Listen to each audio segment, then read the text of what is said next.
taxpayers and put it into the pockets of the people you just described, the WEF international elite, the globalists, and that's what. So I guess I shouldn't be surprised, right? I guess is what I'm saying. Right. So another issue that people don't really discuss is the aging problem in America, where the leadership in Washington D.C. have aged a great deal.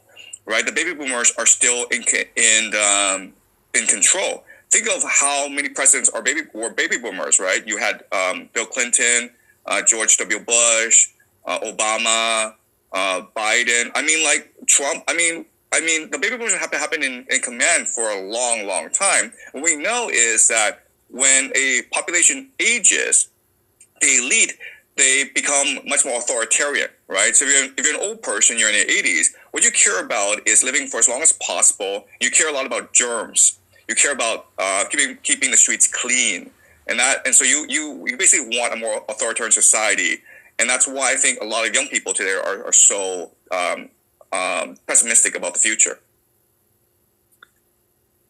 Do you put any credence? So there's a lot of theories out there that COVID was a depopulation agenda because the international bankers and the WEF types, they realized that they can't sustain the aging populations, and so they did this vax, which has it's completely toxic, and it has negative efficacy, and they had to rig all the numbers in the systems. Like, for instance, if you died within 14 days of getting your vax, they considered you unvaccinated, even though there could be a correlation between you dying from the vax. So they had to do all that. So do you put any credence into that theory that there is this kind of, because it was a global phenomena that it wasn't just the United States, it was everywhere except for maybe Africa. So do you think that there's any credence to that idea that the people in control, really the handful of billionaires that run the world, really did want a depopulation agenda? If that were their plan, I'd be very impressed. I don't think they're that smart, and I don't think they're that strategic. I think that COVID happened because the baby boomers are really afraid of germs. And that's why you had these global lockdowns, because the baby boomers insisted on everyone staying at home. So the nation that best responded to COVID was Sweden, because the epidemiologists in Sweden said that you can't stop a virus; it's impossible. So we're not going to disrupt the economy. We're not going to disrupt schooling, but we will protect our vulnerable people, which includes people with diseases, which includes the elderly population. Which is basically the Barrington Declaration. Basically. And it worked very well for Sweden. Their economy was not as impacted as the rest of the world. But having gone away with COVID, with the COVID lockdowns, we can expect that the elite will use this strategy again if a crisis were to emerge, right? So they're not strategic, but they're opportunistic. They don't think ahead, but they see the benefits of certain strategies.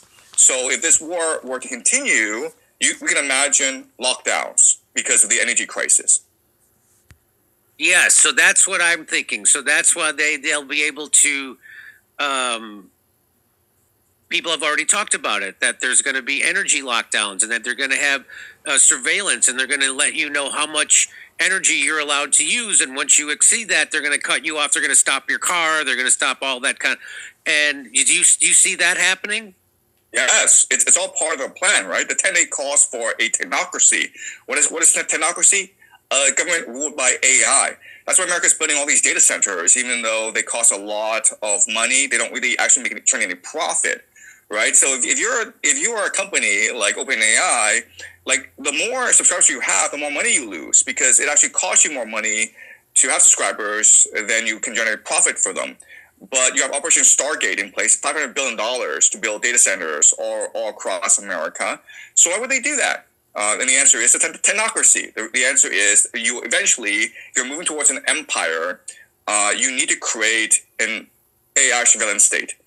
digital currency, digital ID, it helps you do a national draft. It helps you control the people. It helps you ration energy and food. And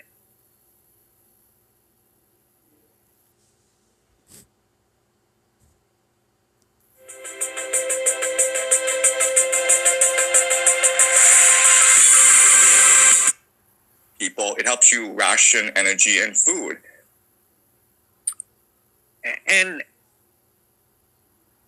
and so how there do you see a way to turn this around, or is this already, this is in the cards because history dictates, and they've, is there I mean, could there be a charismatic leader who turns this around for the United, but they would just kill him, right? Yeah, so I don't think this plan will work out because the empire is in decline. They're desperate, right? So they want a national draft. They want a AI control grid. This is all part of their plan. But the people in charge aren't that bright and they're not that effective.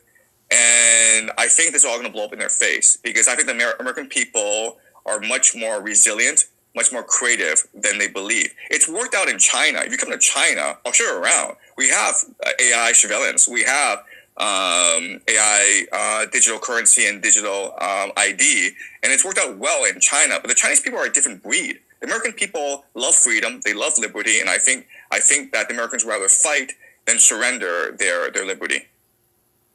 And so now I'm hearing you say another, like, so there is a chance that the American people, because we do value our freedom, although you couldn't tell, half the country certainly didn't during COVID.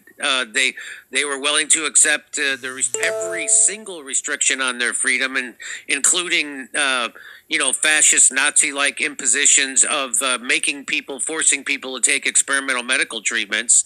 So you think that the answer to this lies in the mass of people coming together? So yeah, the COVID lockdowns were bad in America, but they were nowhere near as bad as that in China or Canada, right? In Canada, there were the trucker protests, and these were just people who wanted a meeting with Justin Trudeau because they had questions about the vaccine mandate, and instead they were debanked. If you actually gave $1 to the truckers, you also debanked. So Canada is far more authoritarian than the United States. In the United States, if you didn't like the vaccine mandate, you moved somewhere else. You moved to a red state that didn't have these vaccine mandates. You couldn't do that in China. You couldn't do that in Canada. You couldn't do that in Europe. So I think that America is really the best hope for the world. Unfortunately, the people in charge, even though they're not that strategic, even though they're not that smart, they are pretty evil. So we can imagine that they will promote false flag operations. They will promote civil wars in order to justify the use of a AI surveillance state. And so you see us